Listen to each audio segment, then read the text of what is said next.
Eu sou fascinado pelo estudo das profecias bíblicas. Elas realmente me encantam. Por isso eu fico muito empolgado quando vejo o tema Apocalipse estampando várias manchetes. É porque, nesses temas, eu vejo uma oportunidade de testemunhar aquilo que eu acredito com relação ao fim dos tempos. Aliás, uma pesquisa recente feita pela Lifeway, uma organização não denominacional dos Estados Unidos, revelou que a maioria dos evangélicos gostariam que o seu pastor pregasse mais sobre o Apocalipse e o fim do mundo. E eles estão sentindo falta desses temas. Isso, na verdade, é um bom puxão de orelha naqueles pregadores que vivem falando de autoajuda, esquecendo-se das verdades essenciais da fé. É aí que entra o estudo do Apocalipse. Um livro que, se estudado a fundo, trará um grande reavivamento espiritual para a sua igreja. Deixe-me explicar para você o que significa essa estranha palavra, Apocalipse. É fácil, você vai ver. Em grego, a palavra calipto significa sombra, ok? Sombra. A palavra eu significa bom. Portanto, eucalipto quer dizer boa sombra. Fácil, não é mesmo? Agora, o prefixo apó é uma preposição que pode significar para fora de, para longe de, retirado de. Por exemplo, apóstolo, aquele que é enviado para pregar fora, para pregar longe. Apostasia, aquele que sai do meio do povo de Deus, e assim por diante. Portanto, quando eu junto a palavra apó, para fora de, com calipto, sombra, você encontra o termo apocalipto ou apocalipse, isto é, para fora da sombra, para longe da sombra.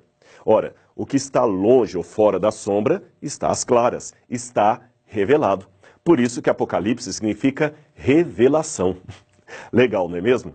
Ele é a revelação de Jesus Cristo, que Deus lhe deu para mostrar aos seus servos aquelas coisas que em breve deveriam começar a acontecer. Mas o fato de ser uma revelação de Deus não impede que haja entre os cristãos sinceros diferenças de opinião a respeito desse livro e, por isso, eu queria começar citando uma frase de Santo Agostinho que, para mim, é texto de cabeceira.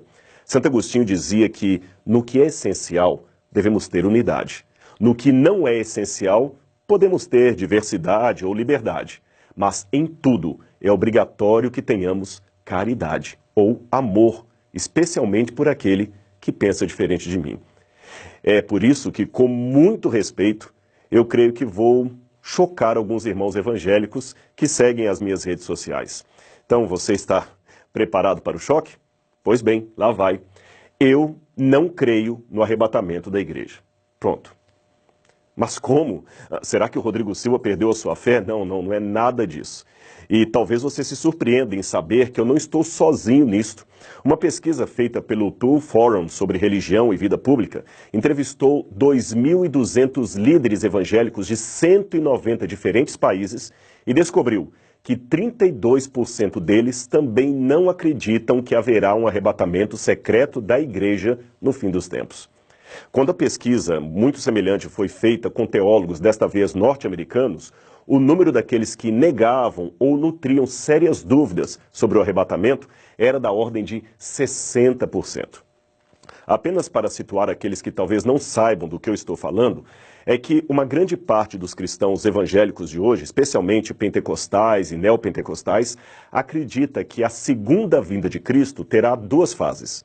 A primeira é quando ele vem de maneira secreta para arrebatar ao céu aqueles crentes mortos e vivos, conforme está em 1 Tessalonicenses capítulo 4, versículos 13 a 17.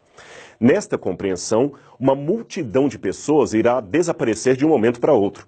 É por isso que em alguns automóveis nós vemos às vezes aquele adesivo escrito "Cuidado, em caso de arrebatamento, este automóvel ficará descontrolado". É uma maneira bem-humorada de pregar aquilo que eles acreditam. Bem, continuando então, em virtude desse suposto desaparecimento da igreja, que seria arrebatada por Cristo, haverá então 7 anos de tribulação na terra, governada pelo anticristo, que perseguirá o país de Israel, e nesse momento os judeus deverão se converter a Jesus. Então só depois disto é que Cristo volta, aí sim, numa segunda fase, em glória e majestade, em companhia daqueles que já haviam sido arrebatados anteriormente, e então reina 1000 anos sobre a terra. É mais ou menos isto que ensina o dispensacionalismo ou a doutrina do arrebatamento secreto. No entanto, talvez poucos saibam, mas apesar do fascínio que essa visão traz sobre muitos crentes, esta não é uma doutrina claramente encontrada na Bíblia Sagrada. E mesmo que você diga não, está assim na Bíblia, deverá admitir que desde que o apóstolo João escreveu o Apocalipse até o ano de 1830, ninguém jamais falou dela. Ou seja, tivemos 1800 anos de cristianismo sem que ninguém sequer ouvisse falar do tal arrebatamento secreto. Quem primeiro pregou isto foi John Nelson Darby, um pregador anglo-irlandês. E sabe onde ele se inspirou? Nos escritos de um jesuíta espanhol chamado Francisco Ribeira, que projetou a profecia do anticristo para um longínquo futuro a fim de combater a doutrina ou o entendimento protestante da época, que via o Apocalipse 13 como se cumprindo no poder papal da Europa. Isso é uma questão de história, eu não estou inventando, você pode checar as fontes.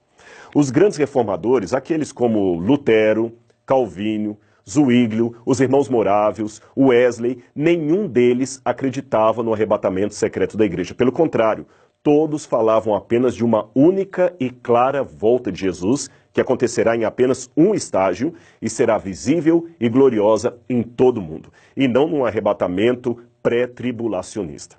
Somente no início do século XX é que essa visão do fim se tornou popular através da chamada Bíblia Anotada de Scofield e outros evangelistas. Agora, é estranho que uma doutrina assim tão complexa, tão bem elaborada como esta, e que seja supostamente bíblica, seja tão estranha na história do cristianismo. É estranho que nenhum servo de Deus a tenha percebido em 2000 anos de história da igreja. Uma vez um pastor evangélico muito consagrado a Deus, a quem eu respeito muito, me disse: mas Rodrigo, Deus tem de tirar o seu povo da terra antes que venha a grande tribulação. Veja, a história sagrada ensina que em todos os tempos, era ele argumentando, em todos os tempos de juízos divinos sobre as civilizações, Deus sempre livrou seus fiéis. Livrou Noé do dilúvio, livrou a Ló da destruição de Sodoma, livrou a Israel das 10 pragas que atribularam o Egito e prometeu livrar a sua igreja na hora daquela tentação que há de vir sobre toda a terra. Ele então citou Apocalipse capítulo 3, verso 10, que diz: eu te guardarei na hora da provação. Mas espere um pouco. Eu falei para ele então: pastor, guardar é proteger, não é retirar de um lugar para o outro. Em nenhum desses textos que você citou, Deus arrebatou o seu povo para não sofrer o juízo. Pelo contrário, ele os protegeu, mas não os tirou. Jesus mesmo orou ao Pai: não peço que os tires do mundo, mas que os livres do mal. Veja, Noé estava protegido dentro da arca, mas permaneceu em meio ao dilúvio. Ló foi tirado pelos anjos, porém correndo em meio ao fogo que caía, e ele não foi arrebatado secretamente. Os hebreus, é claro, foram poupados das pragas no Egito, mas continuavam na terra de Faraó enquanto as pragas caíam. Com muito respeito pelos que pensam diferente, eu digo que não vejo na Bíblia Sagrada nenhuma passagem que ensine claramente a volta de Jesus em 2 estágios, um secreto, o outro visível. Mas eu sei que alguém ainda dirá: Rodrigo, Paulo deixou bem claro em Tessalonicenses que nós seremos arrebatados para encontrar com o Senhor nas nuvens, e ser arrebatado é ser tomado de modo súbito, sem que ninguém veja. Ora, confira o dicionário e você vai ver que arrebatado não tem nenhuma conotação de ato secreto, nem em português, nem no grego, que era a língua original do Novo Testamento. Tanto é que a palavra harpazo, ou arrebatar, pode ser traduzida por roubar em Mateus 12, 29. E veja que ela claramente tem o sentido de algo visível, pois Jesus diz nessa passagem que ninguém consegue roubar ou arrebatar a casa do valente a menos que o amarre. Ora, se fosse algo secreto, o valente nem perceberia. Eu sei que o valente, nesse texto da Bíblia, representa o inimigo de Deus. E, como ser espiritual, ele tem que ser amarrado para que a igreja seja salva ou arrebatada. Mas isto não invalida o argumento etimológico de que a palavra original não tem o sentido claro de ação oculta, secreta. Aliás, se você prestar atenção, todos os textos normalmente lidos como referentes ao arrebatamento secreto da igreja possuem em seu contexto um quadro maior de vinda inesperada, porém gloriosa, e visível em todo o mundo, até pelos ímpios. É claro que, pelo tempo, eu não tenho como analisar passagem por passagem, mas eu cito apenas uma delas, que está em Mateus capítulo 24, versos 40 e 41. Ali diz: 2 estarão no campo, um será tomado e deixado o outro. 2 estarão no moinho, uma será tomada e deixada a outra. Será isto um arrebatamento secreto? Creio que não, por 2 motivos. Primeiro, esta passagem segue depois dos versos 30 e 31, que falam da visibilidade mundial da volta de Cristo. Portanto, é depois da vinda gloriosa que esses textos têm lugar. Em segundo lugar, a comparação que Jesus faz imediatamente antes é com o dilúvio. Esse é um dado importante para você entender essa passagem. Você pode ver na sua Bíblia. Ele fala: assim como foi nos dias de Noé, assim será a vinda do Filho do Homem. Nos dias de Noé, os homens não perceberam até que veio o dilúvio e os levou a todos. Note, os que foram levados pelo dilúvio são aqueles que se perderam. Aí ele arremata: do mesmo modo em minha vinda. Um será tomado e o outro deixado. Ou seja, um será levado, como os antigos foram levados pelo dilúvio, e o outro será poupado, como poupada foi a família de Noé. Logo, a análise textual nos indica que os que são deixados são os que se salvam, e os que são levados são os que se perdem.